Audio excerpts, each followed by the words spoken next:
Hello and welcome. Today we're going to cover the polynomial integer division. So let us have some R and let it be an integral domain and Q be a field of fractions defined thereon. Let Fg be some polynomials contained in the ring of polynomials defined on R, and let G be not the zero polynomial.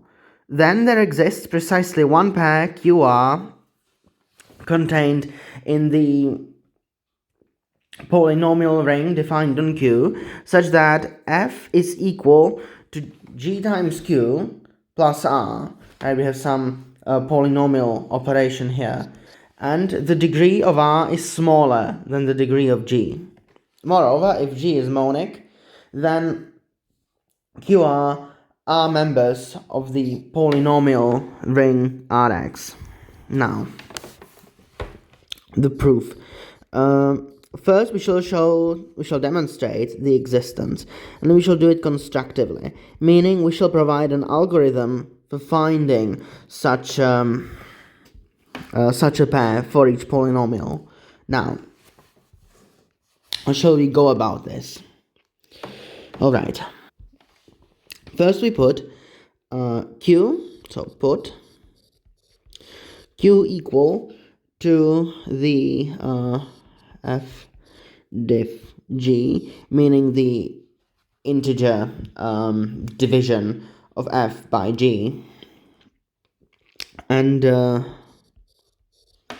let r be the remainder, so f mod g. Right? Trivially, or it is easy to see, g divides f if and only if f mod g is equal to 0, right? When the remainder is 0, then g divides f. Alright. Alright, so we shall provide the algorithm. First,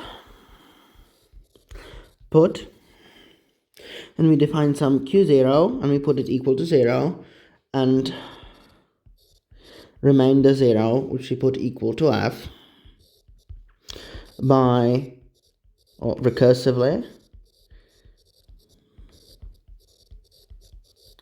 define, and now we have q indexed I plus 1 is equal to just qi plus L, standing for leading, of Ri divided by L of G. Now, I shall write this down in a second, but L here stands for the leading coefficient, times X, which is our variable, raised to the power of the degree of both players. That's degree of Ri and the degree of G, and put Ri plus 1 equal to Ri. So we are defining a new remainder. Again, we have a quotient of leading coefficients times x raised to power deg Ri minus the degree of the polynomial g times g. Continue recursively until, by continue I mean continue defining, continue finding new pairs qi and ri for increasing i's. Continue recursively until the degree of Ri is smaller than the degree of G. The algorithm shall stop, surely, since G is not equal to the 0 polynomial, and as such, its degree is not 0, so x during each iteration is raised to a smaller and smaller power. So the degree of Ri is decreasing. Now we shall demonstrate by induction that the following holds. So we shall show by induction that for all I, f is equal to g times qi plus ri. Now, how? Well, the case I is equal to 0 is obvious, because we have f equal to we have a q0 times g plus r, which in our case is r0, which is from up here we see that q0 is 0, so we have 0 times g plus, and r0 is f, so plus f, which is f, right? So the base case is established, and now the induction step is easy. So we assume that, so now this was the base case. Now the induction step. So the induction hypothesis is, I'm not going to write this because it's clear, the induction hypothesis is that it holds for all I up to, well, yeah, for I up to some j. So, okay, I'll write this. Induction hypothesis. The claim holds for all I smaller or equal to j. Now,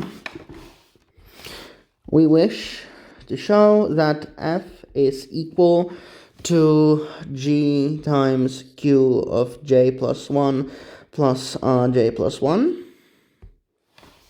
But from up here, we know that these are equal to, start writing on a new line because this will be long, to g times now qi or qj, qj plus 1 is equal to qj plus l rj over l of g times x to the degree of rj minus the degree of g, plus we have rj minus the leading coefficient of rj over the leading coefficient of g times x to degree of ri minus the degree of g times g. Now, clearly, this cancels out with this after we distribute g, and we are left with some g times qj plus rj. But by the induction hypothesis, this is equal to f, which concludes the induction proof. So indeed, our claim holds, and thus our algorithm works, because we have found such a pair QR, and we are guaranteed that this condition also will be met, right? That's from down here, and the induction step proved the first bit. Now, thus we have shown existence, and it remains to show uniqueness.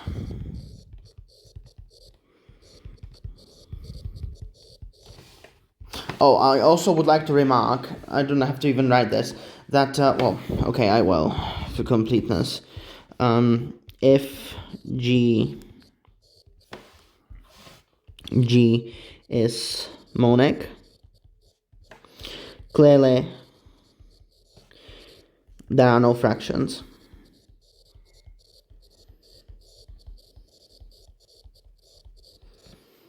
Right, because the leading coefficient is always 1, and thus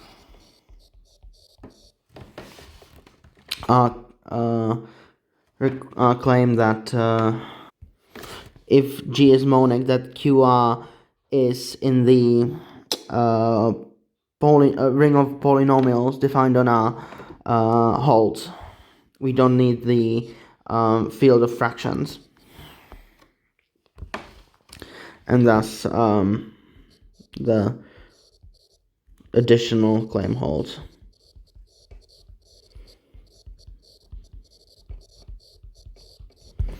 Now, finally, uniqueness.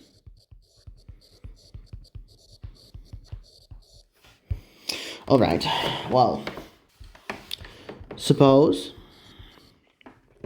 that we had some f equal to g times q1 plus r1 were equal to g times q2 plus r2. Then, using some trivial algebraic manipulation, we would get that g of q1 minus q2 is equal to r2 minus r1. Thus, g divides r2 minus r1, right? Because it is one of the factors. Now, all the while, or at the same time,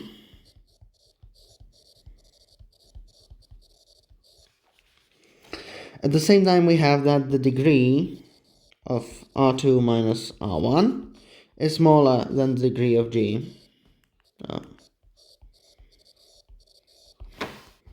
We have it from up here again, right? Because taking the difference of two, or just adding together two polynomials, cannot increase the degree. So since the degree of both r1 and r2 is smaller than the degree of g, the difference also must have a smaller degree. So we have a bigger degree dividing a smaller degree. Well, then this means that r2 minus r1 is 0, but then r2 is equal to r1.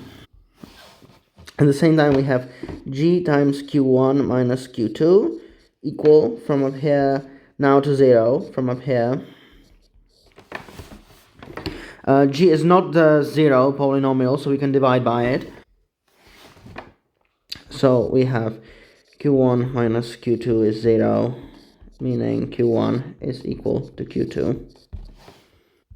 I would like to also remark that since we're working with an integral domain, this is 0 if and only if one of these two is 0, right? It cannot be that both g and q1 minus q2 are both non-zero and the product is 0. So that is safe, and our reasoning is sound. And this concludes this beautiful proof.